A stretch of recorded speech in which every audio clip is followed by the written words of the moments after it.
Oke, Bapak kita mulai ya Pak ya. Oke Pak, ini kan sempat mendapatkan kabar terbaru Pak dari kasus intoleransi di Cidahu, bahwa kemarin baru saja pihak korban melapor ke Propam Mabes Polri untuk melaporkan Kapolsek Cidahu Pak atas dasar bisa dibilang tuh ingin menutup villa tersebut. Gimana nih Pak mungkin melihatnya dari kasus ini Pak? Baik, terima kasih. Assalamualaikum warahmatullahi wabarakatuh. Selamat siang dan salam sejahtera untuk kita semua. Udah pernah saya ulas terdahulu tentang peristiwa Cidahu ya. Ini saya katakan intoleransi ini sebenarnya oknum ya. Oknum.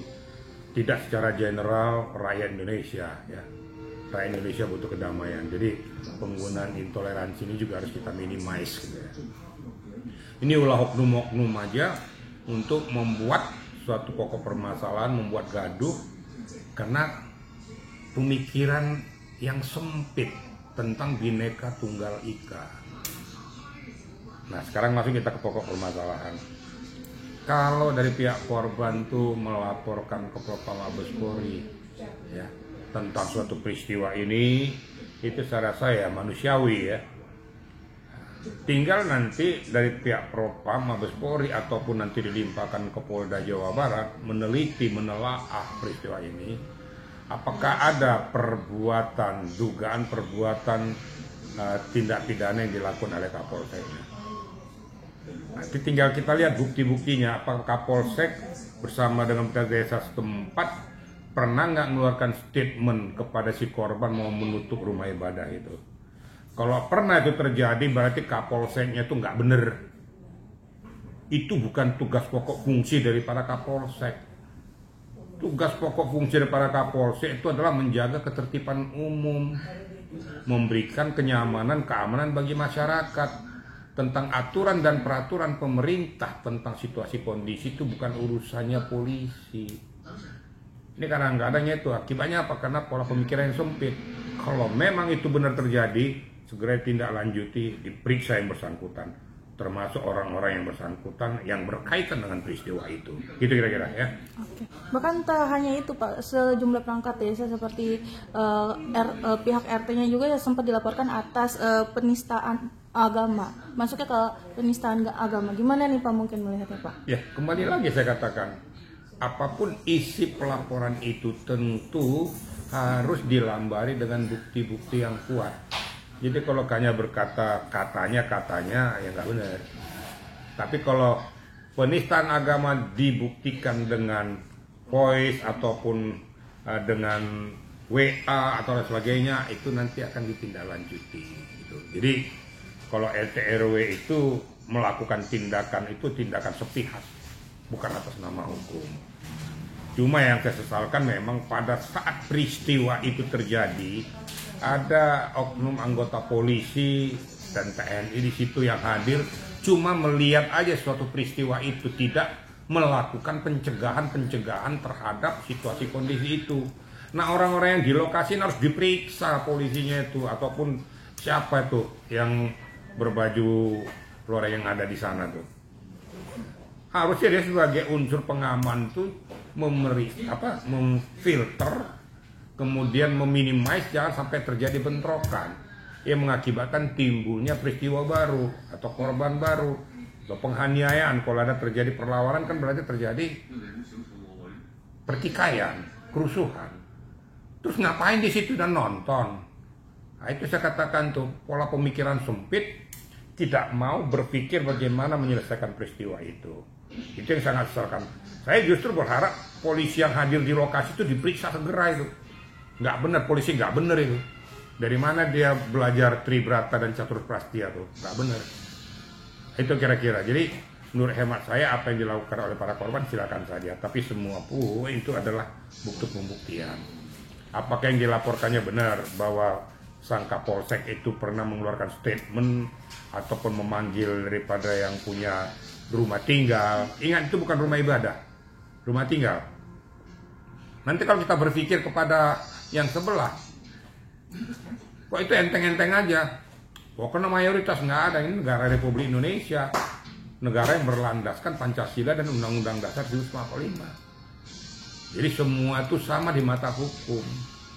Nah, ini yang saya katakan supaya mencegah terjadinya instabilitas negara, terjadinya keberpihakan, karena kita itu negara Pancasila. Nah, tapi namun pun demikian, kita serahkan kembali kepada aparat penegak hukum, pemerintah setempat, serahkan kepada Mabes Polri untuk menindaklanjuti laporan tersebut. Ada nggak bukti benang merahnya bahwa dia melakukan perbuatan itu? Nah, saya juga kan nggak mau mengatakan karena saya nggak lihat apa benar Kapolseknya pernah melakukan langkah tindakan itu.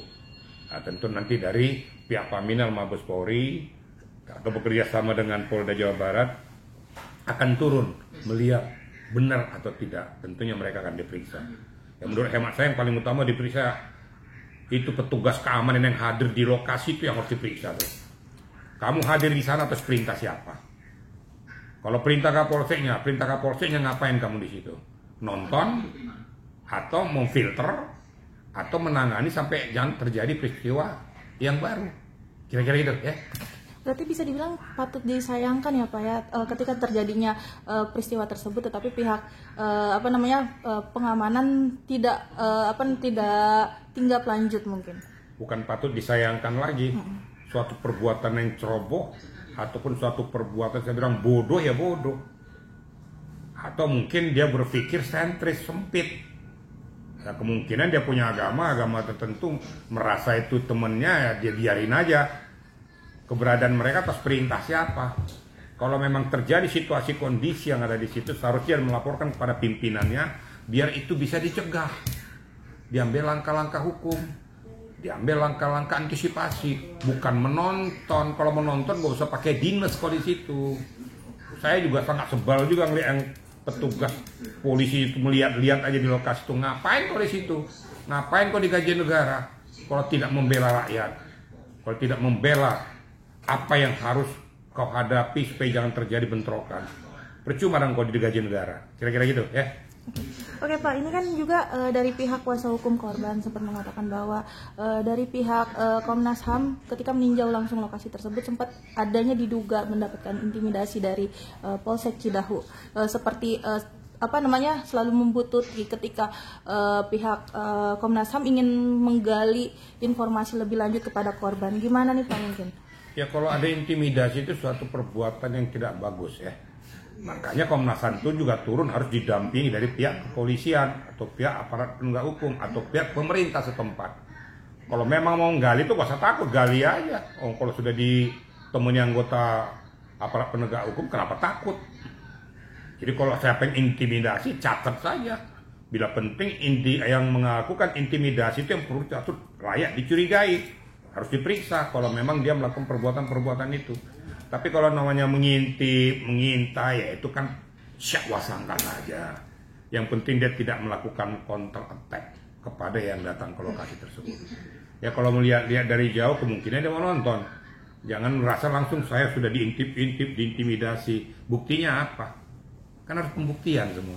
Kalau saya selalu berbicara atas fakta, data berdasarkan hukum. Jangan berdasarkan katanya, berdasarkan image, berdasarkan penalaran, bukan berdasarkan bukti. Itu saya rasa kalau memang Komnas HAM maju, nggak usah berpikir tentang itulah. Periksa-periksa saja, analisis saja, gali aja. Nggak usah terpengaruh dengan situasi kondisi. Takut pengamanan, minta pihak pengamanan. Kurang apa? Sehingga independen kan? Gitu kira-kira ya. Oke Pak, mungkin dari Bapak sendiri nih melihat ini kan bisa dibilang merebaknya kasus intoleransi ini, bahkan setelah kasus Cidahu muncul kembali Pak kasus di daerah Depok yang sama juga. Gimana nih Pak melihat bisa dibilang tuh di zaman sekarang masih ada isu-isu tersebut Pak? Ya saya katakan itu situasional lah ya. Saya nggak mau memperlebar tuh peristiwa ini seolah-olah ada aktor intelektual yang membuat provokasi ini. Yaitu kemungkinan di sana membuat situasi penting penegakan hukum yang tegas saja. Ini kan sesuai ke situasional, konteksnya di Cidahu, konteksnya di Depok, bisa terjadi. Tapi saya berharap jangan pancing karena di daerah timur juga ada kelompok minoritas. Jangan nanti dibalas nanti daerah timur nanti kita teriak-teriak, ya. Dibalas di Papua nanti, dibalas di NTT nanti, dibalas di Sulut, dibalas di Bali. Negara Indonesia ini luas. Jangan lakukan lah, kasihan teman-teman kita di daerah yang kebetulan dia minoritas di situ.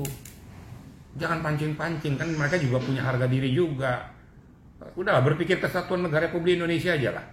Ya, makanya saya katakan selalu dalam bahasanya itu yang dikatakan tuh lakum dinukum itu, ya. Agamamu, agamaku, nggak usah ganggu agamaku, aku tidak mengganggu agamamu. Karena setiap agama yang diturunkan ke dunia adalah agama menurut kebajikan, ya. Hanya satu, ya, ketuhanan yang Maha Esa, cuma satu Tuhan kita. Semua kita berasal dari Nabi Adam dan Nabi Hawa. Mau dibantah sama umat Kristen sama umat Muslim tuh, pengen tahu saya. Berarti kita bersaudara.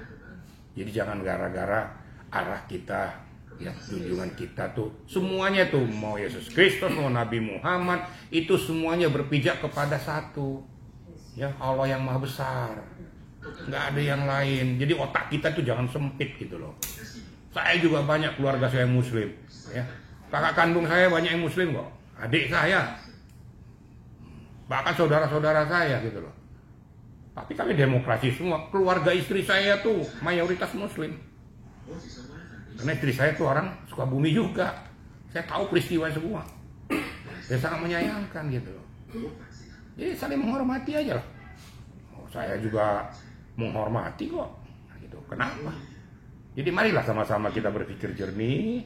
Ya. Marilah kita betul-betul melaksanakan ibadah kita sesuai dengan agama dan kepercayaan kita. Cuma satu yang kita tuju, yaitu mengabdi merujuk kepada yang Maha Kuasa, yang Maha Pencipta langit dan bumi. Itu aja, ya.